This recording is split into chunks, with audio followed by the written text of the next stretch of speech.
গত ২ বছর ধরে কমছে বৈদেশিক মুদ্রার রিজার্ভ। আন্তর্জাতিক মুদ্রা তহবিলের বেঁধে দেওয়া লক্ষ্যমাত্রা পূরণে ব্যর্থ হয়েছে সরকার। এমন পরিস্থিতির মধ্যেও আগামী কয়েক মাস বাংলাদেশের রিজার্ভ স্থিতিশীল থাকবে বলে পূর্বাভাস দিয়েছে মার্কিন রেটিং এজেন্সি মুডিস।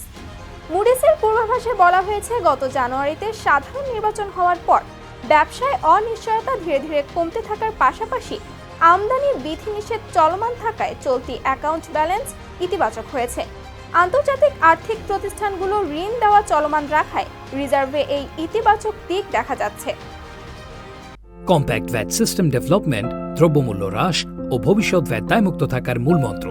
ভ্যাট দায়মুক্ত থেকে লাভজনক ব্যবসা পরিচালনার বিশ্বস্ত সহযোগী দ্য রিয়েল কনসালটেশন। স্বচ্ছ ভ্যাট আইনে দক্ষ ন্যায্য ভ্যাট প্রদানে। আন্তর্জাতিক মুদ্রা তহবিলের $4.7 বিলিয়ন ঋণ কর্মসূচি চলমান রাখতে এই ইতিবাচক ধারা জরুরি। বাংলাদেশ ব্যাংকের তথ্য অনুযায়ী গত 21 মে রিজার্ভ ছিল $18.61 বিলিয়ন। বাংলাদেশের রেটিং নিয়ে প্রতিবেদনে বলা হয়, স্থিতিশীল দৃষ্টিভঙ্গি সহ প্রতিষ্ঠানটি বাংলাদেশের জন্য B1 রেটিং অপরিবর্তিত রেখেছে। এতে আরও বলা হয়, এই স্থিতিশীল অবস্থার জন্য বাংলাদেশ আন্তর্জাতিক আর্থিক প্রতিষ্ঠানগুলোর কাছ থেকে ঋণ সহায়তা পাচ্ছে।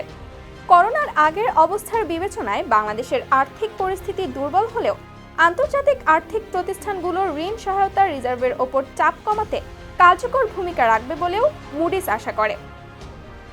এতে আরও বলা হয়, পোশাক রপ্তানিতে বিশ্বব্যাপী দ্বিতীয় অবস্থানে থাকা বাংলাদেশের আর্থিক স্থিতিশীলতার পেছনে এই খাতের অবদান আছে। দেশটির কম মাথাপিছু আয়, অবকাঠামো, মানব সম্পদ ও প্রতিযোগিতামূলক অর্থনীতির সীমাবদ্ধতা ও পোশাক খাতের ওপর ব্যাপক নির্ভরতা সত্ত্বেও এই স্থিতিশীলতা ভারসাম্যপূর্ণ। মুডিস আরও বলছে, জোরালো প্রবৃদ্ধির সম্ভাবনা বাংলাদেশের ঋণকে ভারসাম্যে রেখেছে। রাজস্বের তুলনায় বাড়তি ঋণ ও প্রাতিষ্ঠানিক দুর্বলতা দেশটির আর্থিক স্বস্তি কমিয়ে দিয়েছে।